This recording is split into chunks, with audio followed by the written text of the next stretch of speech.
scars from the trauma that will undoubtedly rise up later. Seeing a dead body is something that never goes away. I scanned the crowd of police and forensic people, looking for a familiar face. Luckily, it only took a moment for me to find it, and he smiled and waved as I approached. Officer Ryan stood among a couple of other patrol officers wearing his trademark smile. Few scars remain from his encounter with the hermit, and his once crooked nose had been repaired to look brand new. Detective Smith, what's up, man? He asked as I approached. Nothing much, I suppose, I replied with a yawn. Mostly just tired, since apparently people cannot kill during regular working hours. The officer next to Ryan looked at me for a moment, puzzled, before blurting out, Smith, you're back in homicide. I thought you were done with it after, what happened?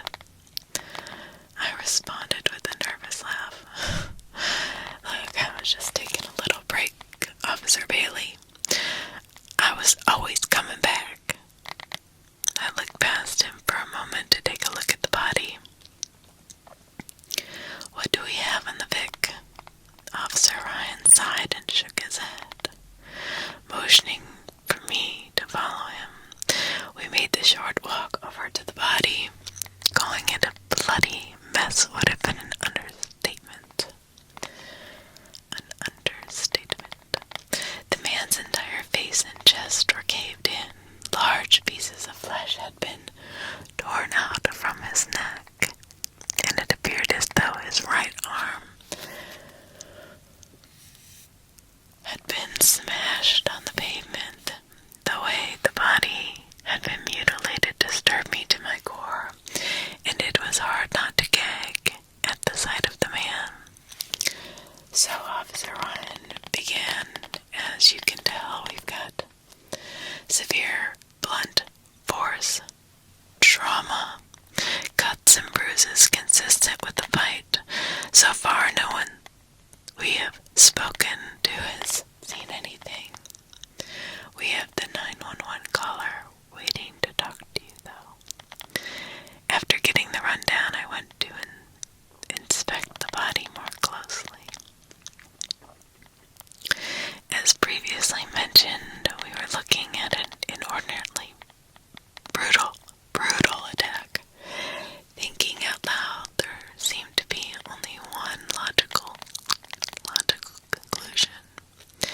This has to be personal. No way anyone desecrates a body like this if he was killed by a stranger. Unless they didn't want him to be identified. But even then, it's excessive. Maybe he had something of value, Officer Ryan added. He gets into an argument with someone trying to take his stuff, and they do this to throw us off. I don't know. I wasn't convinced. As I went to check his pant pockets, my suspicions were seemingly confirmed. I don't think so.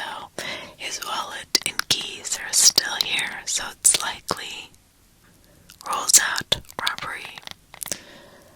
Opening his wallet, I found an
us had a deep understanding of the biology of the human body, we did understand enough to know that it does not rot that quickly, nor should it only rot in one place, while the rest of it remained pristine.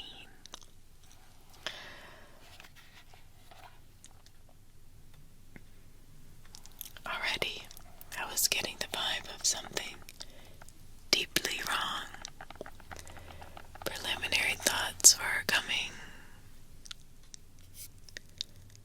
to my mind, coming together that want to know parts of it.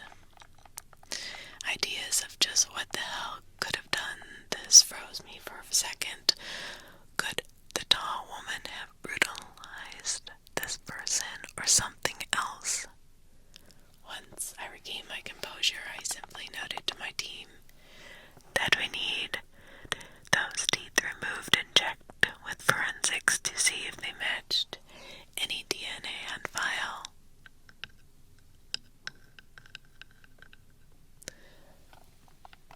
Yes, once we remove those teeth, the 3 teeth in that body, just as I am about done with the body, I hear a faint buzz. A faint buzz. I instinctively go to check my phone, but I realize it's not me. It takes a second to locate where the sound came from. But I eventually spotted a soft blue light emanating from a near trash bin. Walking over, I discovered a phone. Immediately I noticed flecks of blood on the case. Pressing home button takes me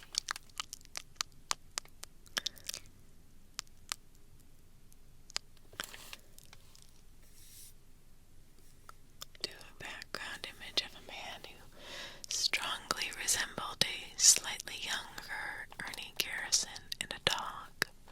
One missed call headlined the notification bar. A quick swipe not only shows me that Mr. Garrison doesn't keep a passcode, but that he also has a text message from someone saved as asshole.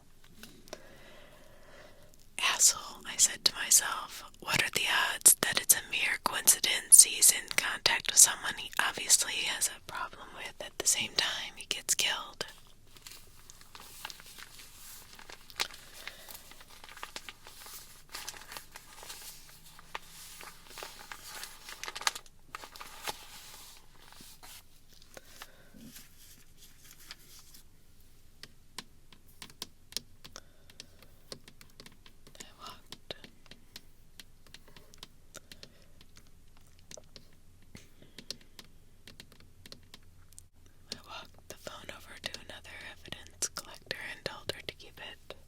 Safe and sound for me back at the station.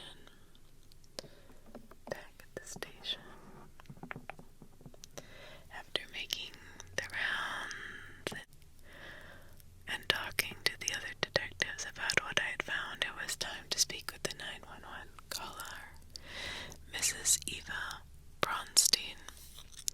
I found her waiting outside her apartment door. I introduced myself and started off by asking her what the original 911 call was about. The tremble in her voice indicated she was trying to deal with the stress. I was watching TV when I heard a loud noise outside. I think it was a banging. I guess I assumed that one of the downstairs neighbors was doing some work or something. I know it's late. It seemed very odd, but I wanted to mind my own business. The banging went on for a bit, and I'm sure Ernie had gotten sick of it, poor man. She shook her head. I hear him yelling that he was going to kick someone's you-know-what and slammed his door. The next thing I know, it sounds like there's a struggle outside. He's screaming cuss words at the top of his lungs and telling someone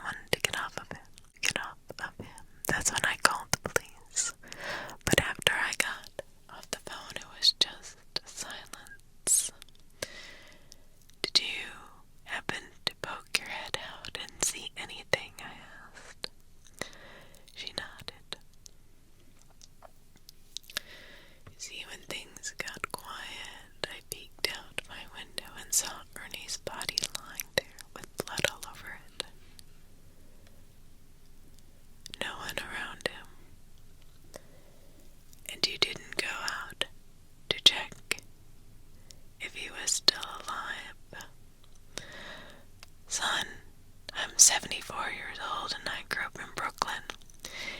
If there's a dead body outside, the last thing you do is go hang out around it. Couldn't argue there. Did you happen to know who he went to confront at least? And who happened to know of anyone who'd do this journey? She thought for a moment, ultimately shook her head. No. I'm not sure who Ernie goes to see sometimes, but I know he had a problem with one of the neighbors. But he never told me who they were. As for who would do this, no one that I can think of. Ernie did have a bit of a temper on him for sure, but overall he was a good guy. Outside of that one neighbor, he's never mentioned having any real problems with anyone. Are there friends or family we can ask? No kids, no wife, no siblings, and his parents died years ago. I'm one of the few people he talks to, if there's even anyone else. Not that I wanted to call her a liar, but it was difficult to believe that a man who seemingly has no ties was brutally killed in that fashion. But between the phone, teeth, and lead on the neighbor, I felt we actually had a pretty solid base to investigate. As I wrapped up the interview, she made one final off comment. I know Ernie was a fighter. He always used to carry a golden pocket knife with his initials inscribed on it. When you find who did it, I swear to God they'll have scars from that. When I finally got back to the station, the first thing I wanted to see was that phone. I nearly flew to evidence to retrieve the device and was as giddy as a kid on Christmas morning when I got the chance to see its contents.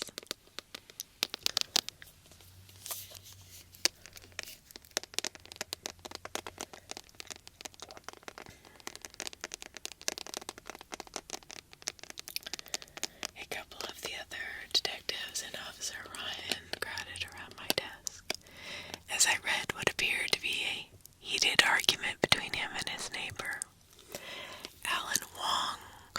In short, they seemed to be arguing about the loud banging. Mr. Wong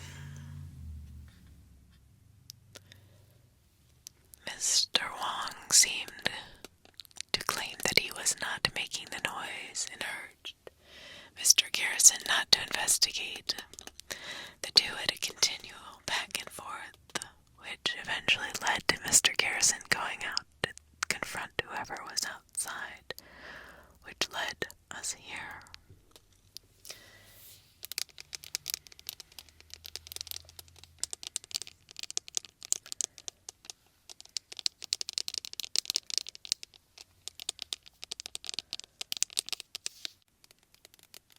The lab would not have DNA results back to us for a while, but we likely had a direct witness to whoever killed Mr. Garrison. If we could pinpoint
was very nervous. Even if he was not the perpetrator, he knew something. Maybe he knew too much. Beads of sweat were forming on his brow, and his eyes seemed bugged out, darting back and forth as if he were looking for something. "How are you doing today, Mr. Wong?" I asked, attempting to break the tension. He gave me a nervous laugh. Wild question to ask considering the circumstances. Can we just get to it? Fair enough. I suppose the first thing I'd like to know is, how do you know Ernie Garrison? I fix things, and one day he asked me for help to help him fix up his car because he thought it'd be cheaper than a regular handyman. Okay, so you helped him out, and what? Everything was cool between the two of you. Did you ever speak again after that? He shrugged. I mean, there was a little dispute, I guess you could say. Nothing major, though. A man ends up dead after a dispute with a neighbor, an unfortunate yet classic storyline. The pieces were starting to add up in my head, and that made me think about the dispute. So, Mr. Wong, what exactly was the dispute over?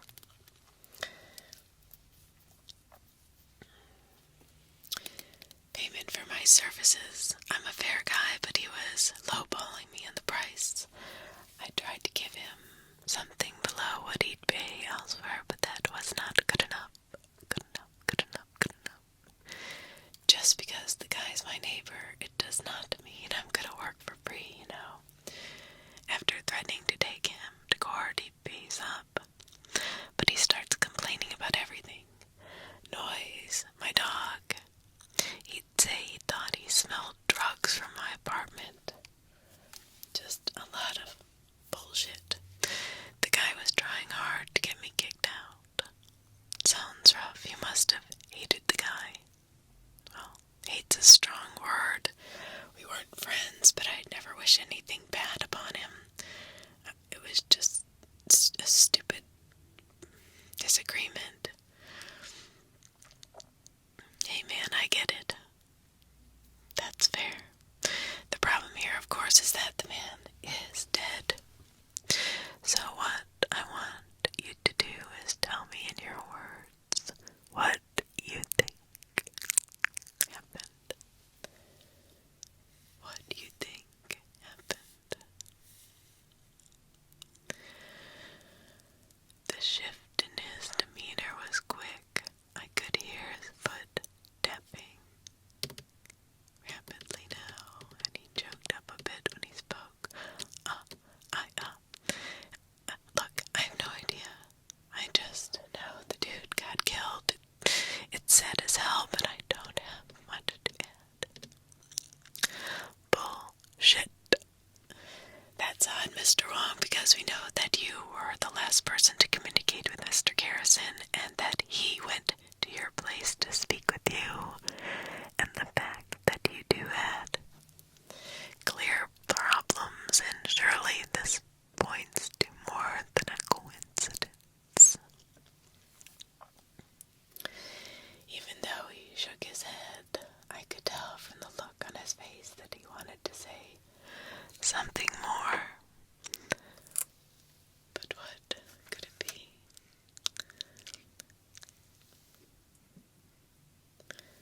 He wanted to say something more.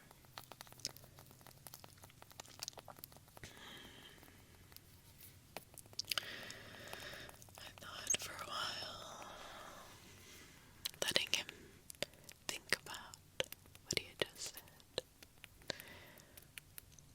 Look, Alan, I'm gonna be frank with you.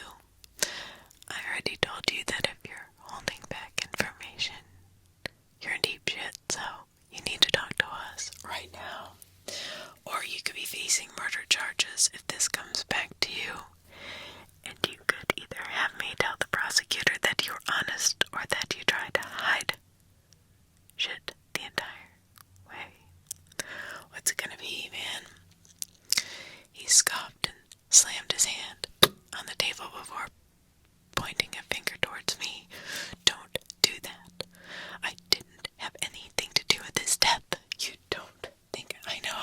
this? He let out a loud groan and put his hands to his head as tears started to form in his eyes. This is so fucked up. I mean, being looked at as a murder suspect, the last thing I wanted to do is tell the truth and look ridiculous. He was starting to panic. I took it as my cue to stand up and let him have some time to think. As I walked at the door, I turned around and let him know to just give me his truth, how ridiculous it sounded.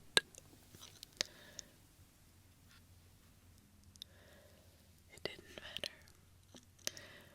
After 20 minutes alone, he was ready to talk. I had hoped for a confession. Hopefully some story about how anger led him and an accomplice to murder this man. Horrible but easy. Open and shut. What I got, however, was much more disturbing. Mr. Wong went on to spin a story about he was out late at night throwing his trash away when he spotted something he'd refer to as as an abomination across the street. Apparently, as soon as they made eye contact, this abomination came for him, and his only option was to run inside and hide. He could hear the bang, bang, bang as this thing tried to break away at the door. Mr. Garrison has apparently heard the noise and thought it was Mr. Wong. Mr. Wong attempted to convince him to stay inside and stay away. Still, Mr. Garrison wasn't having it, and subsequently ends up dead. When asked why Mr. Wong simply didn't tell Mr. Garrison about the creature he merely left inside, you'd think he would have believed that. I wouldn't expect the person that trusted me most in the world to believe it, let alone someone who obviously hated me. He would have come down regardless, no matter what I said.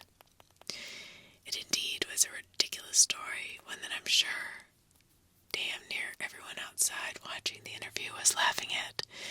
An abomination coming from the darkness and attacking him. Yeah, right. Except, yeah, right. The way he spoke about what he saw and the genuine fear in his eyes as he flashed back to the memories was familiar. I was familiar with that demeanor because I had experienced that exact thing personally. Our conversation continued for a while after that, but I ended up letting him go. I informed him that I'd stay in touch, but deep down I knew I'd never see him again because he simply wasn't our guy. I don't know if it was for my own mental well-being or respect for due process, but I needed to hold on to the idea that this wasn't another hell spawn that came to wreak havoc on society. I needed to see this through and make sure I wasn't dealing with the standard type of darkness we see from human beings. For all intents and purposes, Mr. Wrong did not know what he saw, and this could easily be the work of some local maniac. It took some weeks, but when the DNA profiling came back on the teeth and other pieces of evidence we collected, things started to look bleak. Not a single match. Not a single match. Yet, simultaneously, as we dug further into the research into Mr. Wong, we found no traces of his DNA at the scene. That was another problem. Nor do we find any evidence that he had been communicating with a third party to set up some kind of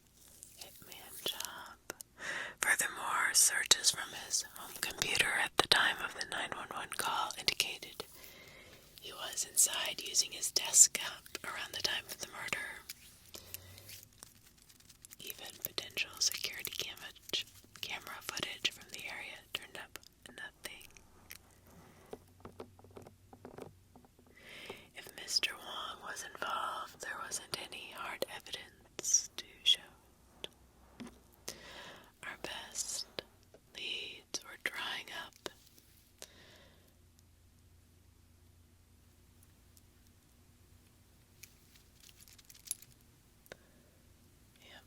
Our best leads were drying up. And over time, Mr. Garrison's case went the way of many murders before it. Cold.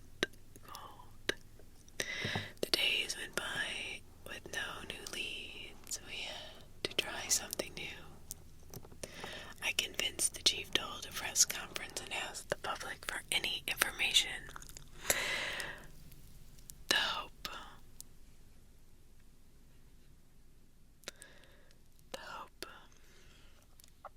was that if someone recognized the types of injury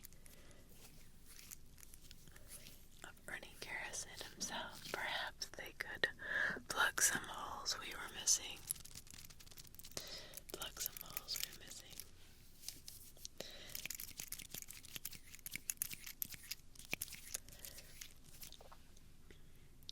The tips that came in at first were of little to no help. They were primarily people suggesting completely random names, maybe a creepy uncle or ex-boyfriend. Hell, we even got a few suggestions that a bizarre set of stairs off in the woods or skinwalkers were to blame. Honestly, I did not know what to make of either of those. I've heard stories of both, and to put it simply, no, I'm staying far away from both of those things.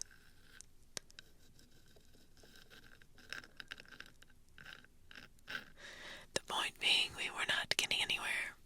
Not anywhere new. Just wasting time chasing dead ends. At least until I heard a familiar voice on the phone late one night.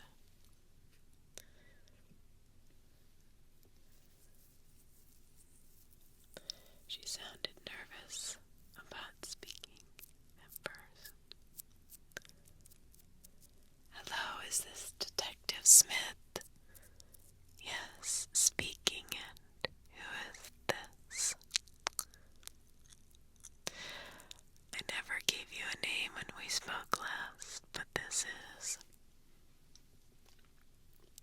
Maria Alvarez, nurse at the old hospital. We talked in the parking lot after what happened. The words old hospital brought back a flood of memories that made me shudder. Old hospital.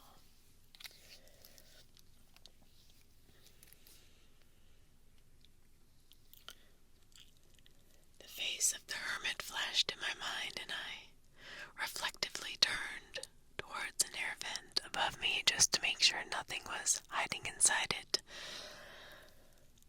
Okay.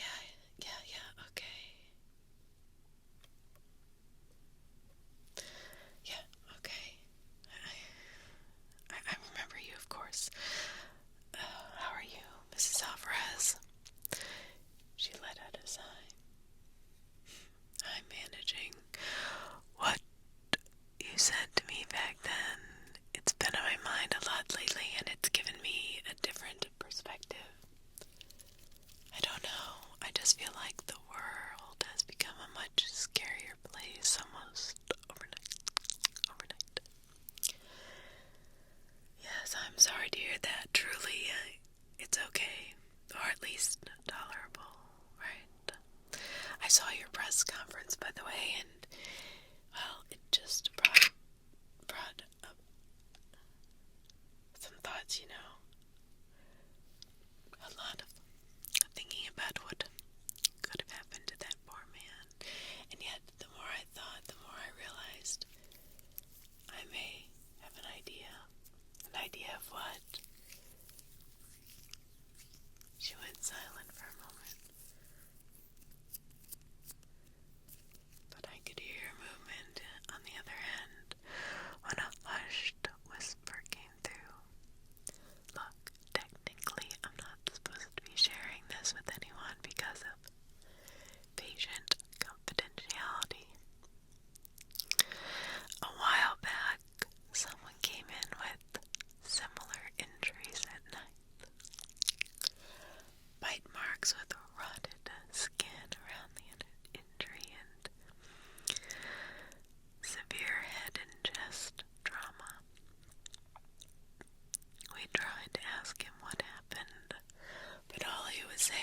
some animal jumped him in the woods. I remember all of us thinking how weird it was, considering the bite marks looked human. And well, after our conversation about how real monsters exist, I started to connect some dots. Maybe he was attacked by something similar, and he did not feel comfortable speaking on it right then. A potential pattern was forming, and my mind was eager to put the pieces together. And he's alive. What's his name, and where can I find him? Yeah, his name is Leonard Houston. I can send you some of his details, and maybe he will be willing to shed some light on what happened. Bingo. We finally had a solid direction. I was eager to go and meet Mr. Houston to break this thing wide open. I'd very much appreciate this, Miss Alvarez, but before I go, can I just ask, why take this risk? Why not just leave it alone? I don't know, I guess because you shared the truth with me and I felt like I owed some truth back to you.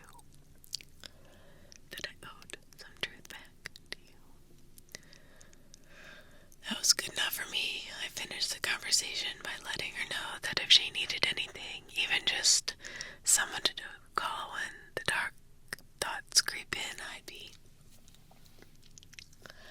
right here for her, always. The next move was to bring someone along to meet this guy. I would have another detective accompany me under normal circumstances, but this was far from normal. All of the people I trusted to help me deal with the abnormal. All of the people I trusted to help me deal with the abnormal. One name was at the top of my list. Officer Ryan was ecstatic to get the call. Once we had our info on the guy, we immediately set out to find him. The mood on the way was jovial. Here we were investigating a murder, a ruthless one at that, and the two of us couldn't stop laughing. As I've mentioned before, Ryan had that impact on everyone he came into contact with. I was certainly feeling the stress of finding the person or thing responsible for Ernie Garrison's death. I wanted to talk to him about the way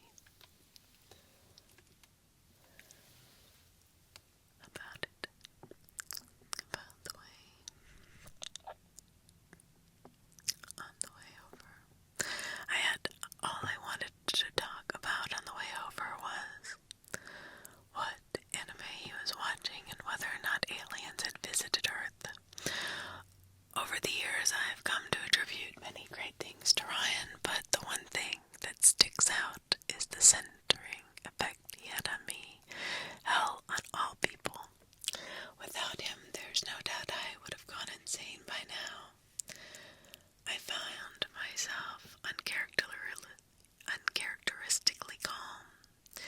found myself uncharacteristically calm when we pulled up to the rundown apartment. Despite the apparent sound of television inside, we had to knock a few times before we heard any movement at all. Eventually, we decided to say screw it and yell police to really get his attention. The pale, skinny man that opened the door was quite obviously not thrilled to see us. He smelled of cigarettes and beer cans.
Mr. Houston, if you saw something that could help us figure out who or what did it, then I need you to be more honest than saying it was a coyote with mange.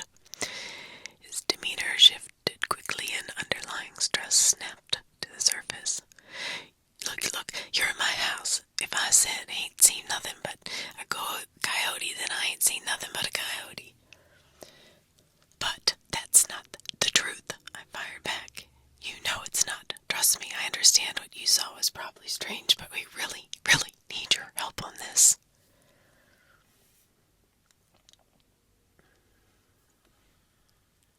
The man remained quiet for a little bit. Well, maybe the truth ain't for telling. I'm, being honest with you, sir. I've seen shit in my life, but that day I realized there are some things left good and forgotten. No sense in trying to convince someone or anyone that it wasn't nothing but a mangy coyote. So, you see, that's what it was. I'm sorry I couldn't help y'all, but it's all I got. I gave Officer Ryan another look. This time I knew it meant I was imploring him to do his thing. On cue, he walked over and put a hand on Mr. Houston's shoulder, pointed to a picture on the wall and asked, "That your daughter, man?" He nodded in response. "Yeah, that's my baby. Turns 6 this month. She's adorable. Always wanted one of my own. Why isn't she here?" Mr. Houston gave a non-direct answer about troubles with the mom, but Officer Ryan knew it was more than that. "Forget the badge for a second. This is just a job, man," Officer Ryan said, pointing out his uniform. "I'm asking you as a human. I know you don't know me, but it's still just me. Just two dudes, just talking, no judgment. Tell me about what's going on." Like clockwork, the very fucking Ryan effect happened and Mr. Houston opened up. I listened in silence as the two discussed how Mr. Houston was well aware of his less than ideal situation and how he ended up there. After his initial encounter in the forest, the stress became unbearable. He couldn't work. He began drinking heavily, and as a result, his marriage fell to shambles. His decision to hide the truth was born out of fear of ridicule. Even if he was to be believed, he was terrified to introduce anyone to that nightmare world he so desperately wanted to leave. The combination of unfortunate events landed him where he was now, a place unfit to see his child, even a limited capacity. And maybe he preferred it that way. Perhaps he wanted to be isolated from his own growing darkness. I couldn't help but to feel profoundly sorry for him. And to this day, I hope he found peace. This was the type of world the chief envisioned.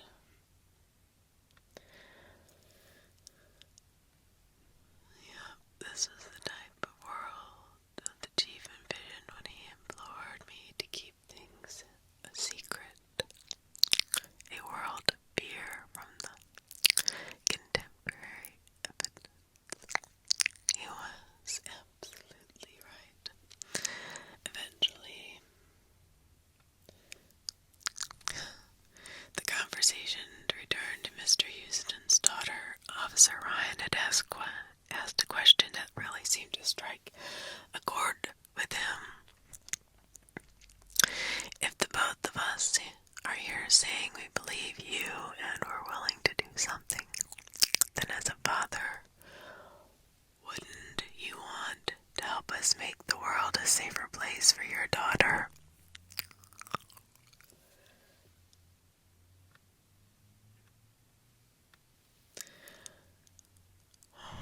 There was a long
means of survival was to pull out his pistol and fire off a shot into its torso. He heard a loud groan of pain as it staggered backward. He knew that this was his chance, and took off into the night. Someone eventually managed to find him on the road, but he passed out on the way to the hospital. When he was fully conscious, he recalled a nurse at his bedside asking what happened. He contemplated telling her the truth, but ultimately decided against it. From that moment forward, all he'd ever tell anyone was that he simply got attacked by a coyote. But Officer Ryan and I listened intently as he poured out his drama. At the end of the conversation,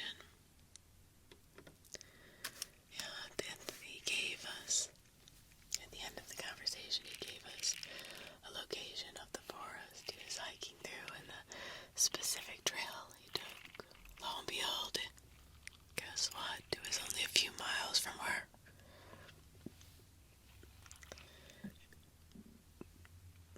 Ernie Garrison had been murdered.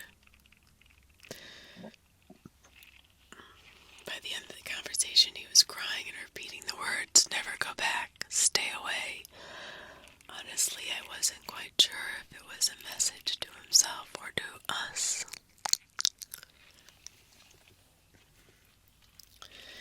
We stayed with him until he calmed down, doing our best to reassure him that everything would be okay. Eventually, he evened out emotionally enough for us to thank him for his cooperation. As we walked out the door, we assured him that we do our best to use this information to make the world a safer place for his daughter. Still, he made it a point to stop us at the door and give us some parting words.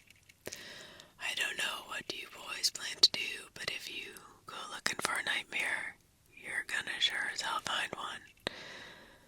Stay safe out there." We nodded in approval and continued on.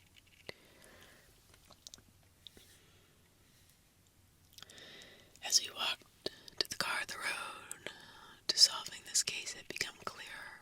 The biggest question that remained was whether we were dealing with a human or something else entirely. But one thing was for sure, we needed to examine those woods. But no sooner had we sat in my car to discuss our next move did a call come through on the radio.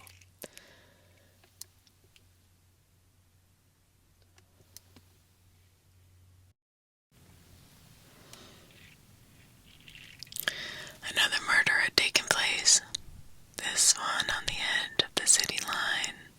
When the details of the crime and the victims came through on the radio, my heart sunk and my mind began to falter. A mother and her child were dead, killed as brutally as Mr. Garrison. A deep rage and sadness filled my entire being, and I could barely find the words to respond, opting for a simple "on it" over the radio. Without another word, I sped off into the night towards our new destination. Part 2. When we arrived at the scene of the murder, there was an enormous amount of cops crawling about. Due to the crime taking place at the edge of the jurisdictional line, police from our neighboring city had shown up as well. They were proceeding with their own investigation while everyone attempted to determine which city the murder belonged to.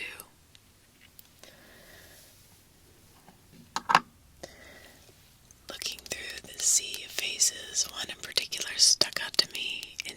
In nearly any other case, I would walked up to him with a smile or made a joke to break the tension of the heavy atmosphere. But when standing face to face with the man, all I could do in a stern tone of voice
mother and her child's mutilated bodies, it became evident that this was something much more profound.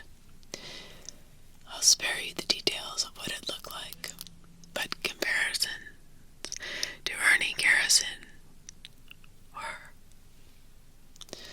apropos.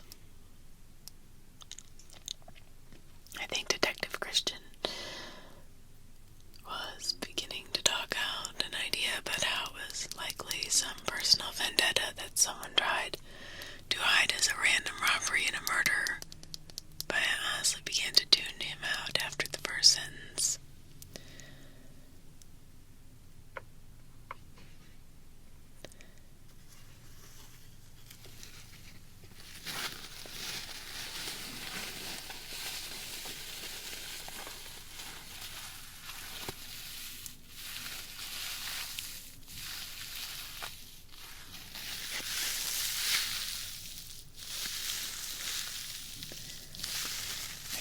Myself getting lost in thought. It seemed as though the rest of the world was fading into nothingness, and the only other things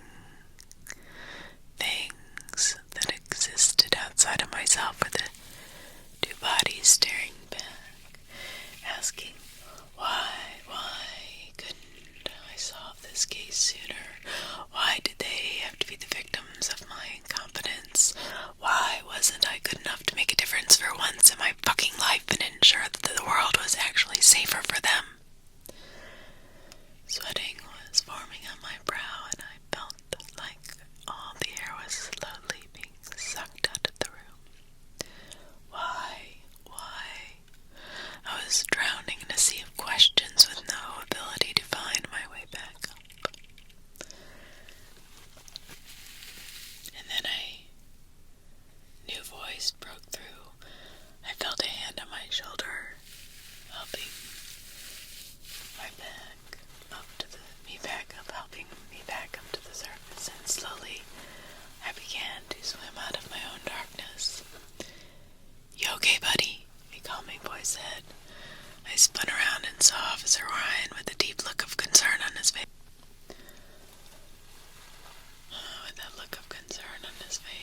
Detective Christian stood by him, but all that he showed was a look of confusion. Yeah, I replied, just need some air. Carefully I made my way out of the house with Officer Ryan following close behind. I made it a point to find a spot away from the madness of the murder scene. It was a struggle to put myself together, and Officer Ryan could clearly read that from my body language. What's going on, man? You didn't freak like that at the other scene, he asked. I don't know, maybe the stress of everything just caught up with me for a moment. It just felt like everything was hitting me at once, I said. He wasn't buying it. Smith, is there something you're not telling me? I looked at him briefly, but remained quite silent. He sighed. I really don't know what it is, but this whole situation has felt different, weirder than the other cases we've worked together. He leaned against a nearby tree and turned his attention to the woods facing us. Did you know my wife's pregnant? What? I had no idea. That's awesome, man. Congrats. Yeah, I'm pretty stoked about it. I've always wanted to be a dad, but it's got me thinking a lot. That's natural, isn't it? I ask. Trust me, every dad-to-be gets to thinking, especially when you're in our profession. But that's the thing, man. After encountering the Hermit and our other adventures together, I suppose I've just been considering my own safety. Being a cop is enough, but there's a real question to be asked about how far we should be willing to go. I raised an eyebrow. What do you mean? He shrugged. I want to be there for my kids' first steps. I want to be there when they say their first word, graduate, get married, etc. And you know what? I want you to be there too.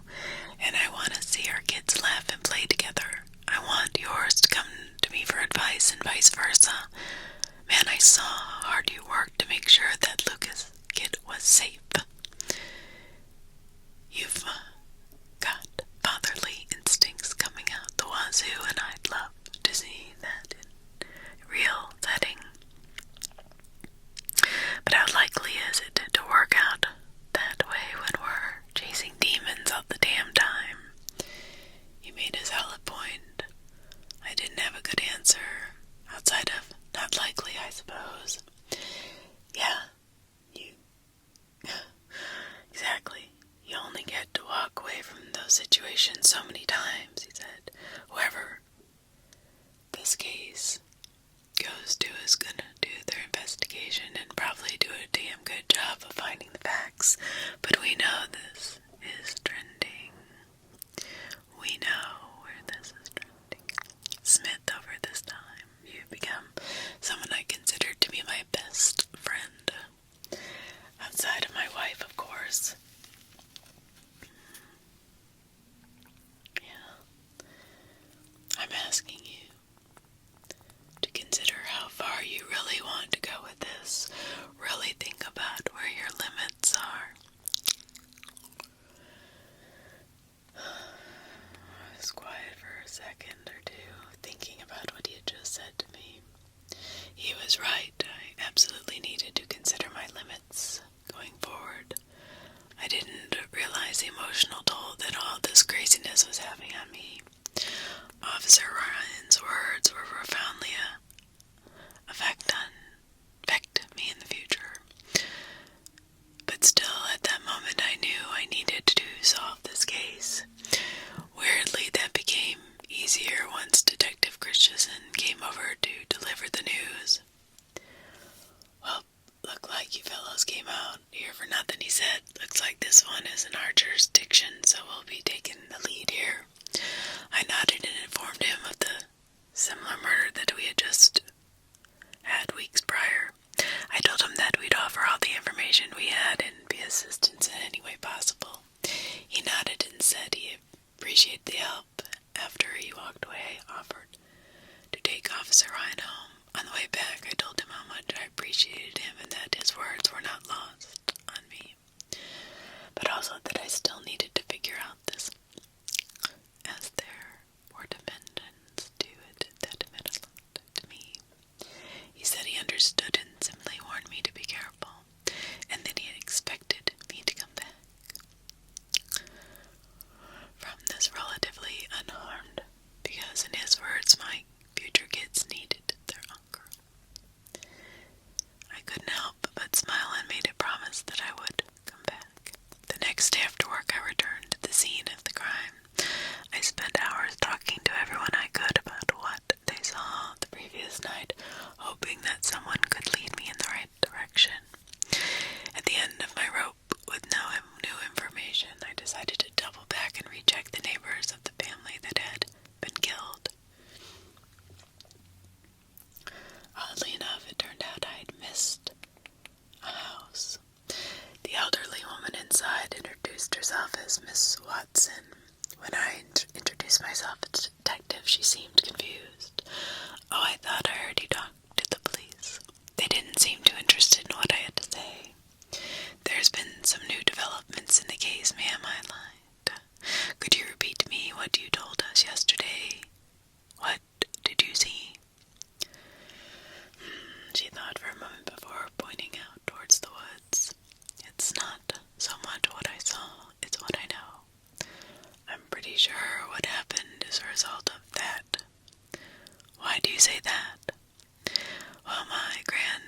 I swear I heard a rather strange human-like groan last night around the time that poor lady was killed. Tragic, really.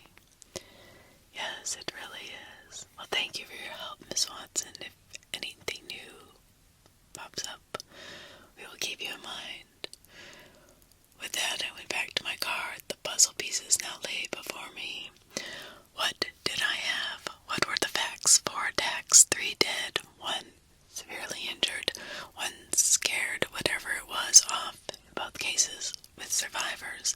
It seemed that the common link was that those things reacted to being shot. I looked over at my pistol and knew I had a means of self-defense. Another connection was that all of the cases seemed to have been either next to or a few miles from the woods. Pretty coincidental common denominator. From talking to Leonard Houston, I know precisely which trail to be out on to look out for. Still, there's a possibility them crossing paths on that trail was merely coincidental.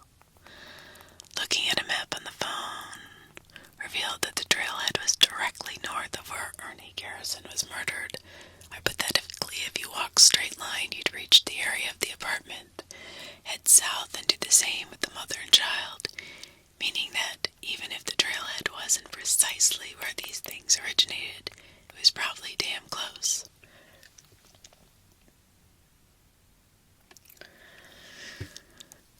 Definitely too damn close for my liking anyway. Finally, I had some direction. I contemplated asking Officer Ryan or Detective Josh to accompany me on my foray into the wilderness, or I could feign a tip on our killer hiding out in the woods to get them back up. We all could go in there and set the forest ablaze with a hailstorm of bullets. But if you want to call me crazy or irresponsible for my next set of actions, I absolutely respect it, but I decided I couldn't do it. I damn sure wasn't about to put Officer Ryan or Josh in danger of being ambushed in the dark by who knows what. And if I called for backup, I would have had to consider how many officers would undoubtedly know the truth.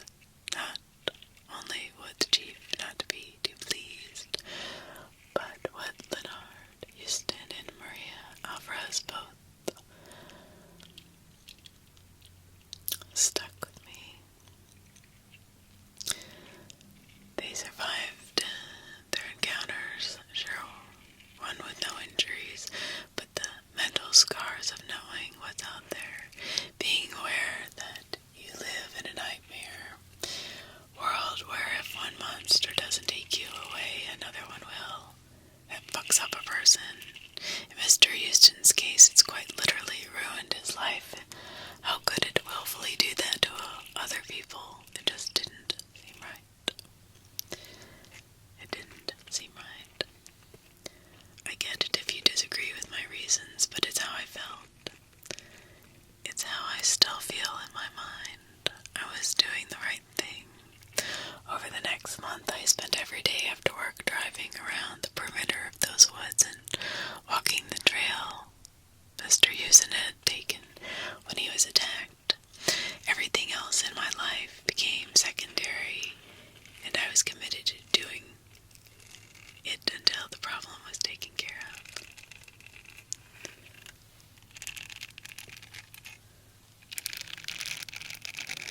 One wet and muddy night, I took a moment to stop and rest on the trail. The physical toll of my routine was catching up with me. I heard what I thought was a mix between a groan and a whine, and I caught just enough of it. Just enough of it to know it was somewhere in front of me. I grabbed my flashlight and shined the light forward, but I couldn't see very far through the trees. Quickly the sound shifted to my left. This time a very clear rustling accompanied it.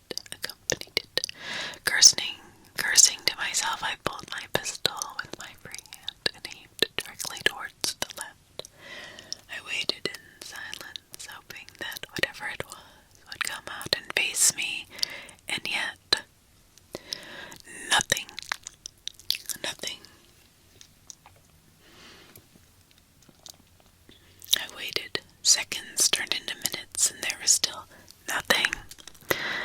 I could feel my heart beating out of my chest. I sat back down and attempted to control my breathing, jogging the incident to normal forest sounds. Unlikely, I thought. Likely a tiny critter that was just making its way through, moaning and groaning like a human, but I shook my head. I got comfortable, but just as I did, another deep, human-like groan emerged, booming towards me from my left, this time rapid footsteps in my direction. Followed this groan, I sprung forward, hoping it would not notice my change of direction. I scurried to my feet and sprinted behind what looked like the big outline of a pair of trees. I could hear the thing stomping around, trying to search for me. It let out another disgusting groan before stopping in one spot and going silent again. Fear started to overtake my body. Fear. I could feel myself getting the urge to run the hell out of there and never look back at whatever it was out there ever again. It took everything inside me to fight that primal instinct. I could not be sure, but I think it was waiting for me to move again. If this thing operated at night, it likely had an excellent sense of hearing. I knew that if I was to move, I had to be quick and decisive, but at that same time it was pitch black outside. Plus, if I was going to act, I needed to shine my flashlight on it to know where to aim, which could also give away my position, meaning the shots I took would have to be absolutely perfect or else I'd reach my end. The game would be over. Turning off the safety and cocking my gun, I took a deep breath and counted under my breath. 1, 2, 3. I swung the flashlight towards where I thought I heard it. Last and illuminated the ugly creature. I could not tell if it was human or something in between, and I had crooked. And when I looked at it, it had a crooked humanoid body that was missing both of its arms, yet it sported 2 hairy, hand-like appendages, or its feet would have been. Looking back up, I saw it.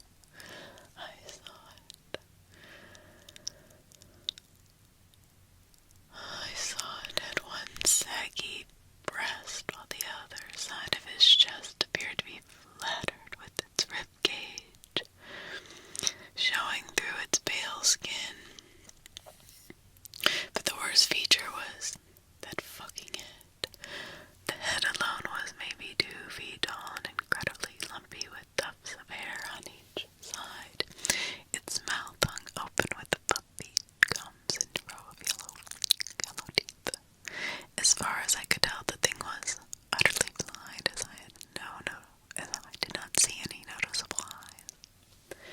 But still, that did not stop it from shambling towards me while letting out yet another horrific groan.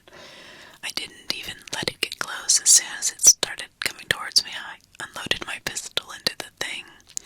One shot to the head seemed to stun it, too, and it began to falter, wobbling on its already weak legs. From there, I kept going again and again and again until it was on the ground, unmoving. Silence followed. I let out a giant sigh of relief. Had I done it? I thought to myself. But something. I walked over to the carcass and shined my flashlight over both legs. No gunshot wounds or signs of healing. Curious, I flipped its body over and examined the torso and found scar tissue from what looked like a gunshot in its gut. This had to be what Leonard Houston had come across, not the one that Boris had shot, which meant that there were at least 1 still out there.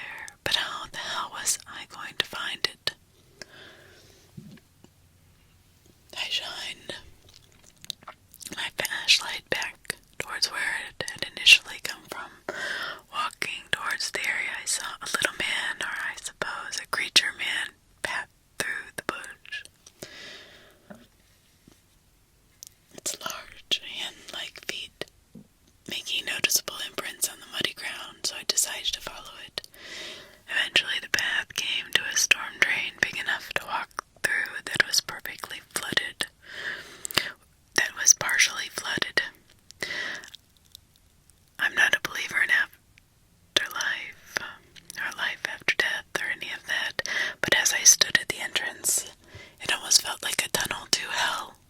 Every fiber of my being told me to turn around and never come back, but deep in my gut, I knew it was exactly where I needed to be. Before making the journey inside, I searched the area for the thickest stick I could find and held it as a makeshift bludgeoning weapon. Coming back to the entrance, I took a moment to steel my nerves, reload my gun, and put the flashlight in front of me and walk forward into the tunnel. As I descended deeper, my anxiety grew. Every little sound spiked my heart rate. Every vague shape made me jump back in fear. At one point, I thought I saw a human face down in the water. When I rushed over to inspect the naked man, I was shocked to see it wasn't a man at all. In my hands was the rotting corpse of the fucking hermit. His head had been partially eaten and all the flesh inside was rotting away. It was a horrible sight, but at the end of the day, I suppose monsters aren't friendly to each other. I dropped the body back into the murky water and spat on it before walking away. Continuing on in my journey, I got the sense it would be soon coming to a close. I thought back on the events that led me to this moment, everything that had forced me to become this type of person who needed to be out there doing the unthinkable. Officer Ryan's words rang in my head.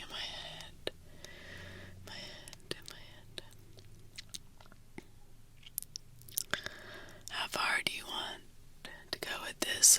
Thinking about what your limits are. As I went forward, I really began to question my limits made me suffer and why they did. After this was all over, I needed to do something. I needed to seriously think about my life. After this was all over, I needed to do some serious thinking. A familiar groan cut into my inner dialogue. I froze when I heard it, right where I stood, and took a deep breath. Slowly I took short steps forward. Then the shape of a creature came into view, walking closer.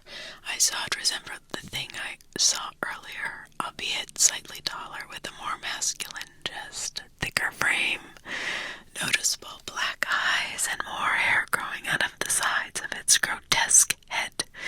It also clearly had chunks of blow out of its leg and what looked to be a golden pocket knife stuck in its side. This was it, the creature responsible for this entire journey. It screamed at me and stomped in the murky water with its hairy feet, but I stood my ground. When I saw it wouldn't budge, and I wouldn't budge, it tried to intimidate me again, puffing out its chest and making its hair stand on end, but I wouldn't be deterred. I was here to finish this, and I caught on quick. In response, it did something odd. It stopped, spat out phlegm, turned around, and started limping in the other direction. There was no chance in hell I was letting it get away.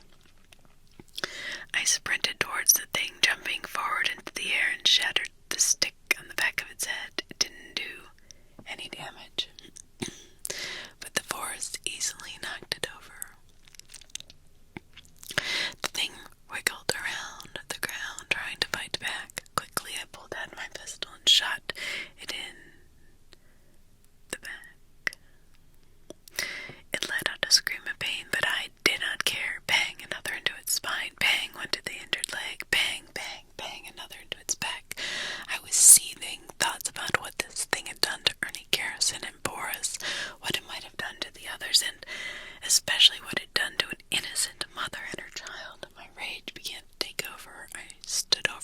unloaded every bullet I had left into its skull, not stopping until I heard the click of an empty gun. But it didn't stop there. I flipped over the body, using the butt of my weapon, and bashed this thing's face raw, only stopping when I physically could not smash it anymore.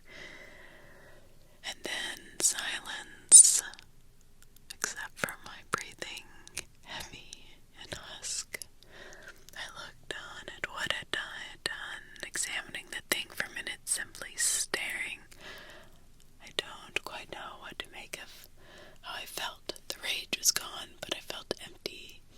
I had killed the creature, potentially saving lives, and yet there was nothing. It didn't bring back Ernie, Garrison, or a young family. Leonard Houston would still be traumatized. Something about it just seemed hollow. Eventually I stood back and began to turn around to leave, but another sound emanated deep into the tunnel. Shit, I said to myself, please don't tell me there's another one. I picked up the remainder of my stick and flashlight, and I flashed my light forward. I took careful steps towards the sound until I reached the source. I almost gagged when I saw 5 grayish-pink miniature versions of the 2 creatures I had killed in a nest of rotting flesh. They were bucking, breeding. I refused to let the younglings even get the chance to be half as dangerous as their parents. With the remainder of my weapon, I did what I had to do, and the butt line. I did it. It was finally done. I dragged myself back towards the car. I could not tell you what was on my mind. I honestly think I was just blank. Not a feeling of victory.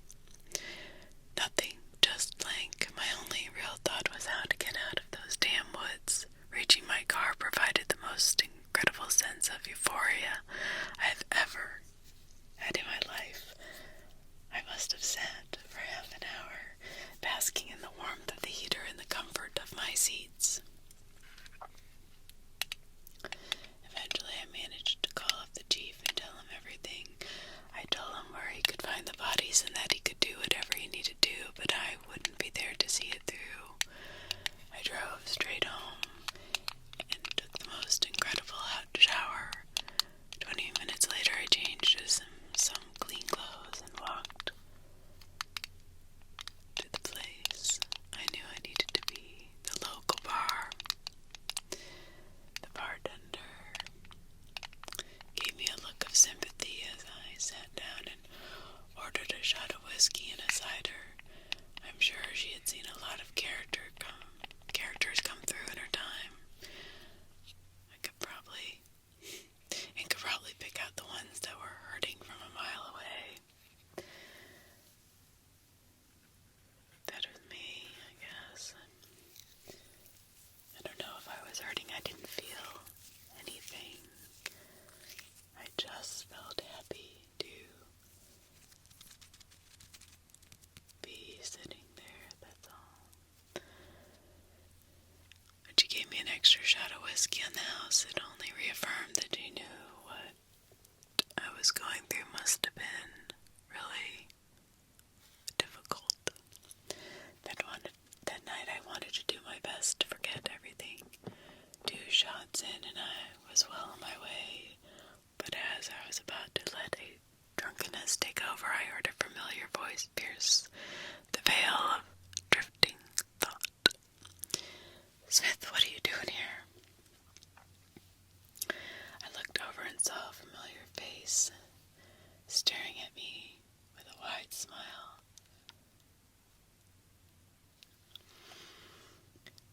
Detective Josh's face was red, and I could see that she was already a few drinks in. Detective Irvine, fancy meeting you here, I quipped. She laughed and walked over to sit down next to me. Hope you don't mind me using you to get away from that creepy, flirtatious drunk.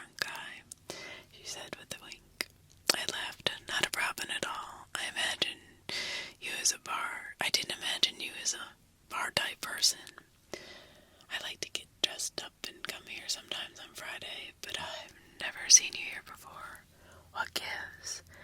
And you're a cider guy. That explains a lot. I rolled my eyes. Yeah, I don't usually go out to drink by myself. But let's just say it's been a rough night, I guess. You could say. Also, why the hell are you calling me by my last name in a bar? Kinda informal, isn't it? She shrugged. I don't know, honestly, I call you Smith so often I forget what your first name even is. I chuckled. De Bear, Femi, Smith. I know it's not a common name, but my mom is Nigerian and my dad is from Birmingham. She wanted to take his last name, but they both wanted to keep in touch with our family's African roots through me. So therefore the Nigerian first and middle name with an American last name. But growing up, my friends used to just call me Dre. She leaned in closer. I could see the genuine interest in her eyes. Oh, that's fascinating. There's a real history behind your name. I shrugged. I guess, yeah, I'm sorry. This is different. Usually we're throwing jabs at each other. Fun jabs, but jabs nonetheless. And now you're here asking about my name. It's just an unexpected change of pace. She pulled back a bit and agreed. Look, I know it's different, and I know that usually I'm on you in an overbearing way. I swear I'm not always that person. In fact, most of the time I'm the complete opposite. Some circumstances just make work one of those few places where I can keep my mind off, well, life, and I get a little intense. This intrigued me, taking another sip of my cider. I asked her to tell me about what was going on. At first, she was reluctant, but with some prodding, I got her to talk, and, well, it was a lot. To summarize, our father was a cop, and not a good one. Not in the sense that he was terrible at his job, but in the sense that he wasn't a good guy on the job. Corrupt, power-hungry, that type of shitty guy that taints whatever semblance of justice the badge has left. And at home he wasn't much better. Verbally abusive, high expectations, and a cold, distant relationship that she'd never forgive him for. She wanted to be better than him. She wanted to be one of the good ones, at least in her mind, to do something to make up for his mistakes. She threw herself into her work, made sure to be on top of everything that went down to ensure that it was being done the right way. All well and good. She had climbed the ranks, been a cop, been a star cop, and was living out her dreams until it came to her home life. She was married once, a man that she thought was perfect in every single way. A man that she thought she could trust until she found him in bed with someone else. Blame was thrown around. There were arguments every night. Her fault for being too dedicated to her work. His fault for not wanting a family to give her a reason to slow down. Divorce was filed. Deep depressions followed. The only thing remaining was the work she now had as her only outlet to keep her mind busy and away from thoughts of him. Yeah, it was rough to hear. I tried to offer condolences, but she insisted she didn't need them. Josh was a fighter through and through. From a rough childhood to now, she was determined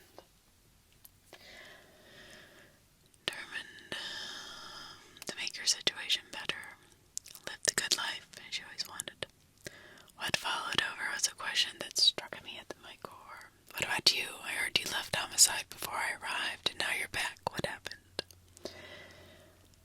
I could have given some crappy answer about mysterious, extenuating circumstances or a simple desire to do something different, but Josh had spent the last who knows how long pouring her life out to me, and at that moment I couldn't help but remember my conversation with Maria Alvarez.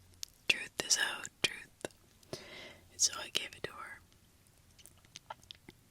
I told her about the night that my wife and young son were murdered in our home while I was away.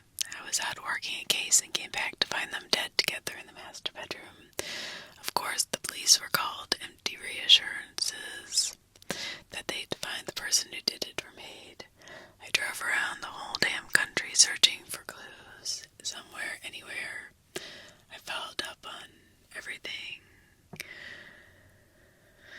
Every lead possible. I managed to dig past dead ends. I triple and quadruple checked every piece of information, hoping that I could find the person who killed my beautiful family and put a bullet between their eyes. In the end, I never found them. The case remains cold to this day. All we have to go on is some grainy footage of a man walking away from the scene. He was only on camera for a few seconds, but I must have spent countless hours watching it over and over again, hoping each time that I'd see something new, something relevant, and I never did. Subsequently, I left homicide, not being able to deal with seeing the dead bodies and having a breakdown every time I thought of my family. Josh was in shock. I had no idea. I'm sorry, she said. It's okay, I told her. I'd gone through a lot of personal growth to try to move on. You see, it really never leaves you, nor should it, but I was making progress. For the next few hours or so, we bonded over their trauma, drinking together. We went from talking about our past to our personal interests, movies, music, politics, space, hell. She even told me about a psychedelic trip she had while visiting a family in Sweden. Officer Ryan mentioned it before, but that she was really pretty cool. Eventually,